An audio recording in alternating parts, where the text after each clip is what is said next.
Hola amigos, sean bienvenidos a La Historia en el Lavadero, donde contamos el chisme sabrosón de la historia. Denle me gusta para que YouTube pueda promover este video.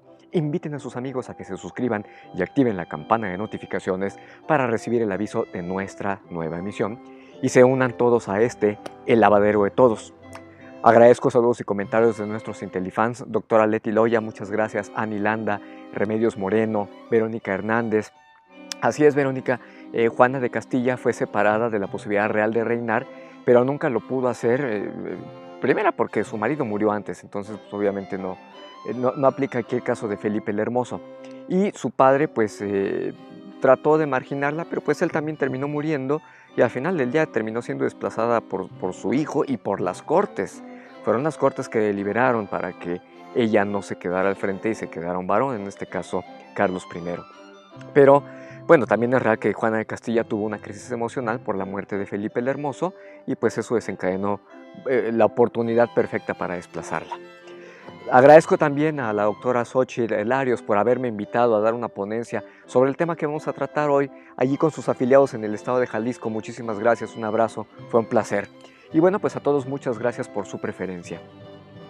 Hoy es 19 de septiembre y pues recordamos a las víctimas de los sismos de 1985 y de 2017 con respeto y mucho cariño.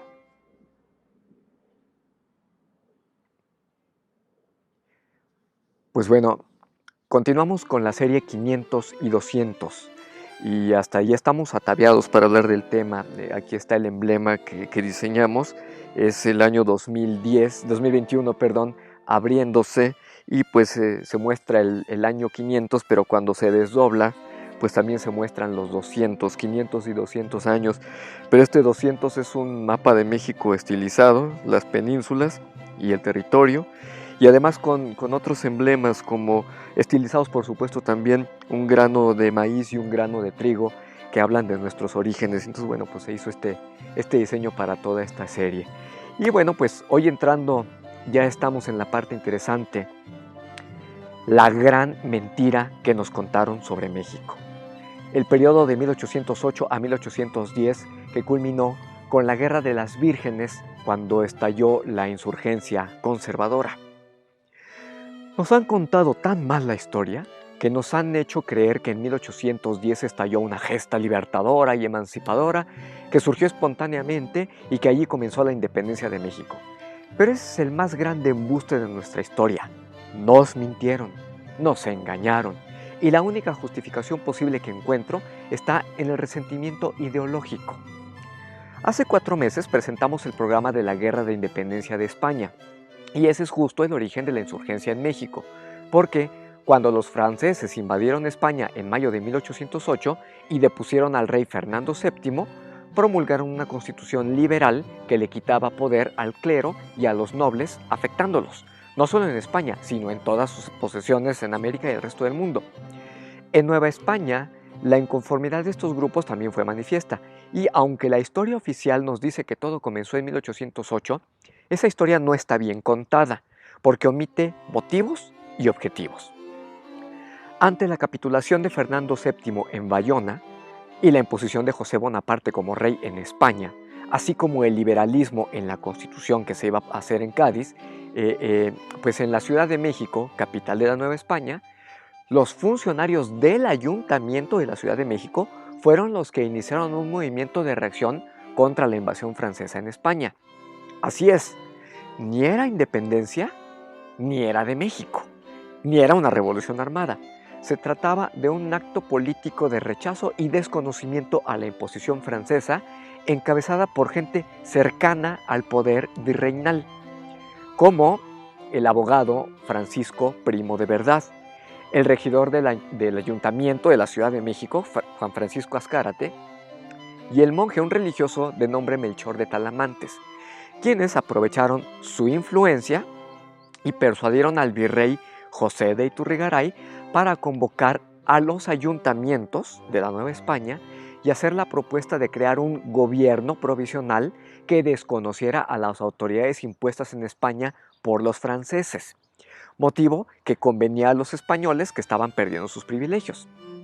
El problema es que la propuesta que se presentó incluía algunos detallitos como que en vez de nobles en las cortes españolas, pues la representación local de un gobierno provisional fuera por el pueblo, por los novohispanos, por los criollos, por los mestizos, y en él se apoyara el virrey para tener más facultades. Pero justamente lo que los españoles querían evitar era la representación popular, por ser liberal, pues era lo que no querían de los franceses. Pero como el virrey apoyaba la propuesta presentada porque le beneficiaba personalmente, pues los españoles, al mando de Gabriel Joaquín de Yermo, crearon un grupo llamado Patriotas de Fernando VII y organizaron un golpe de estado para deponer a Iturrigaray el 15 de septiembre de 1808. Y al día siguiente, 16 de septiembre, apresaron a Primo de Verdad, a Azcárate y a Talamantes para después imponer a Pedro de Garibay como virrey. No obstante, la idea de un gobierno provisional que no tuviera vínculos con los franceses en España, que no aceptara el liberalismo y que conservara los privilegios de los españoles y el clero, seguían siendo del interés de los españoles en Nueva España, incluso de criollos como el mismísimo Agustín de Iturbide o hasta Miguel Hidalgo. Pero eso de ninguna manera suponía una independencia, y menos fundar México. De hecho, eso a nadie le pasó por la mente. Ahora bien, lo que sucedió después del golpe de estado de 1808 fue que los novohispanos seguían inconformes por el liberalismo francés en España, pero ante el temor de sembrar confusión y descontento entre los españoles que no querían perder privilegios, todos los planes organizados de rechazo a la España napoleónica se tuvieron que hacer clandestinamente. Y es así como surgieron las conspiraciones. Y hubo muchas. En ellas participaban españoles, criollos, militares y miembros del clero. Así que la famosa conspiración de Querétaro solo era una de tantas que había en diversas partes de Nueva España. De hecho, si hacemos una revisión desde los primeros años del virreinato, podemos enunciar unas cuantas rebeliones, unas cuantas de muchísimas rebeliones, categorizadas en dos grandes grupos, las de indígenas y las de españoles unidas a criollos y mestizos. En el primer grupo están la Guerra del Mistón, la Gran Guerra Chichimeca, de las que ya hablamos, la Gran Rebelión Maya, la Rebelión Acaxé, la Rebelión Tepehuana, la de Tehuantepec, las de la Ciudad de México en 1611 y 1624, la Gran Rebelión del Cimarrón Yanga, la Rebelión de los Esclavos de la Hacienda de Santa Bárbara de Calderón de Amilpas, y así muchas otras. En el segundo grupo están los movimientos independentistas de los hijos de Hernán Cortés, los dos Martín Cortés, los Martínez Cortés, en 1562, la rebelión de los Machetes de 1799, la Junta Local de Francisco Primo de Verdad en 1808, la conspiración de Valladolid de 1809 de los hermanos Michelena, la revolución de San Miguel de Allende que encabezaba Ignacio Allende y que se tuvo que trasladar a Querétaro, conspiración que fue descubierta y que terminó encabezando Miguel Hidalgo y Costilla en 1810. Así que el movimiento insurgente no era espontáneo y era uno de muchos que hubo en Nueva España. Pero salvo el de los hijos de Hernán Cortés, ninguno tenía el objetivo de la independencia. Podemos decir que todos los movimientos que hubo se trataban de conflictos internos en la defensa de intereses de grupo y el movimiento insurgente de 1810 no era la excepción. Lo que precipitó el movimiento insurgente fue que se descubrió la conspiración de Querétaro y al no tener suficientes armas ni un ejército que pudiera estar bajo las órdenes de Ignacio Allende, fue Miguel Hidalgo quien tomó la decisión de estallar improvisadamente el movimiento. ¿Cómo? Como hace 2 programas lo comentamos, alimentando el resentimiento de los indígenas, de los campesinos y los trabajadores de los obrajes. Hidalgo los arengó con el estímulo de poder satisfacer su resentimiento, de saquear y apropiarse de todo aquello que pudieran robarse sin culpa espiritual por agredir, asesinar, violar y masacrar. Por eso los motivos de la lucha eran lo de menos. la ideología pasaba a segundo plano y pues no se pusieron límites a la barbarie. ¿Y la lucha? La lucha ni siquiera era por la independencia. No hay testimonios escritos de la arenga del curato de Dolores en la madrugada del 16 de septiembre de 1810, pero lo que se sabe por los pocos testimonios orales de la época es que Hidalgo hizo las siguientes proclamas. Contra el mal gobierno de José Bonaparte, obviamente. En defensa del rey Fernando VII. ¿Cuál México? En contra de los gachupines, o sea, los españoles al servicio de Francia.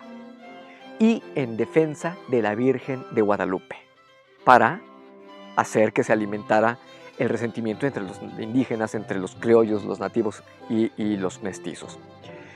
Pero todos los testimonios coinciden en que nunca se habló de independencia, y menos de México, ni de la libertad. ¿Cómo iban a defender la libertad los que se oponían al liberalismo que estaban imponiendo los gachupines? ¿Cómo iban a proclamar la independencia de México si se hacía una feroz defensa del rey de España? Lo que querían los criollos de Querétaro era aprovechar la reivindicación de España contra el liberalismo francés para ganar más privilegios para sí mismos. Nada de independencias, nada de viva México y esas mentiras que nos han dicho muchas veces y que nos refuerzan ahí machacando cada año con un grito de independencia que nunca existió. Así es, la lucha de independencia no comenzó el 16 de septiembre de 1810, ya lo hemos dicho aquí. Comenzó como idea a partir de noviembre de 1812, cuando José María Morelos y Pavón preparaba los sentimientos de la nación.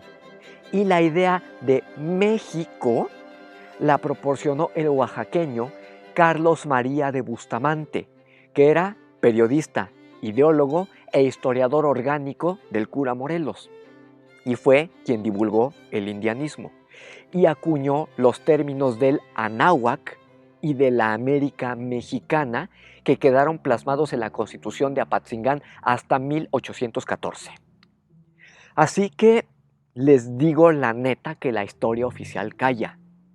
Hidalgo nunca fue el padre de la patria, ni el iniciador de la lucha de independencia.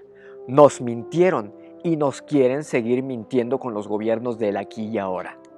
Solo era un criollo que buscaba privilegios y los quería por la vía de la rebelión armada como un método de revancha por los daños patrimoniales que las reformas borbónicas habían causado en su familia. Pero Hidalgo supo capitalizar muy bien el odio de su improvisado ejército, que solo era capaz de vencer a los realistas por su impresionante superioridad numérica y su salvajismo manifiesto en la masacre de Guanajuato, la de la Alhóndiga de Granaditas. Y así, con esa furia desbordada, los insurgentes fueron venciendo y arrasando donde quiera que pasaban. Pero surge una duda que ningún historiador ha podido explicar. ¿Por qué, si los insurgentes ya habían vencido a los realistas en la batalla del Monte de las Cruces a las puertas de la Ciudad de México, Hidalgo no se atrevió a hacer el asalto final para capturar la capital de Nueva España y vencer definitivamente? Hay muchas hipótesis. Obviamente yo tengo la propia, que tiene que ver con el estilo de análisis político que practico. Hidalgo no quería la independencia de la Nueva España, solo quería dar una lección al régimen por los agravios que le habían causado. Pero si capturaba la Ciudad de México y vencía, él se tendría que hacer cargo del virreinato sin el reconocimiento de España, sin la venia de Dios, y ese era un conflicto espiritual grave para él, pero también suponía que habría practicado un golpe de Estado sin el reconocimiento de las autoridades españolas. ¿Se imaginan a Miguel Hidalgo como rey de Nueva España? ¿O controlar a sus huestes cuando el orden público ahora sería su responsabilidad? Enfrentar no a los españoles de España, sino a José Bonaparte y a su hermano, el emperador Napoleón. ¿Ya lo pensamos? Si lo que detuvo a Hidalgo fue el miedo a una masacre en la Ciudad de México, se habría detenido inmediatamente después de la toma de Guanajuato. Así que no me checa el miedo a una masacre más. Lo cierto es que después del Monte de las Cruces, Hidalgo ordenó la retirada y ahí comenzó la ruptura en las cadenas de mando insurgentes, cuando Allende se molestó con Hidalgo y hasta le dijo "curita cabrón". De hecho, los insurgentes con formación militar intentaron asesinar a Hidalgo, pero no se atrevieron porque sabían que era echarse encima al resto de los alzados. Como sea, ahí se rompió la unidad insurgente y comenzaron las derrotas militares que culminaron en enero, cuando Allende y después Hidalgo fueron capturados y se ordenó su fusilamiento.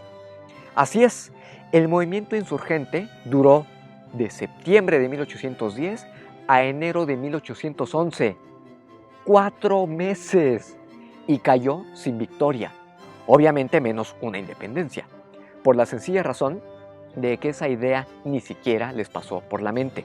Sin embargo, a esa insurrección se le conoció como la Guerra de las Vírgenes, porque así como Hidalgo utilizó a la Virgen de Guadalupe para arengar a sus contingentes contra los realistas, pues los realistas recurrieron a la Virgen de los Remedios para protegerles contra los insurgentes y hasta hacían procesiones con ella para obtener su favor y vencer a los alzados. Al final, la Virgen de los Remedios venció a la de Guadalupe cuando Hidalgo fue fusilado. Solo pudo continuar la lucha gracias a que el cura Morelos se encontraba muy lejos del territorio en donde Hidalgo estaba siendo vencido, y al quedarse solo Morelos con sus huestes, no le quedó de otra más que arreglárselas como pudiera para no ser vencido por los realistas. Pero la lucha de Morelos estaba mejor organizada, con mejor conocimiento del territorio en que se luchaba y con objetivos bien claros. Primero de corto plazo, como la toma de Acapulco, Oaxaca y Cuautla, entre otros. Y después con objetivos ideológicos en los que sí se pudo ver que la lucha podría ser por la independencia de una nueva nación. Como verán, olímpicamente nos mintió la historia oficial. Hidalgo no es el padre de la patria. No hay absolutamente nada que permita afirmarlo o siquiera hacer una conjetura como para sostener esa idea.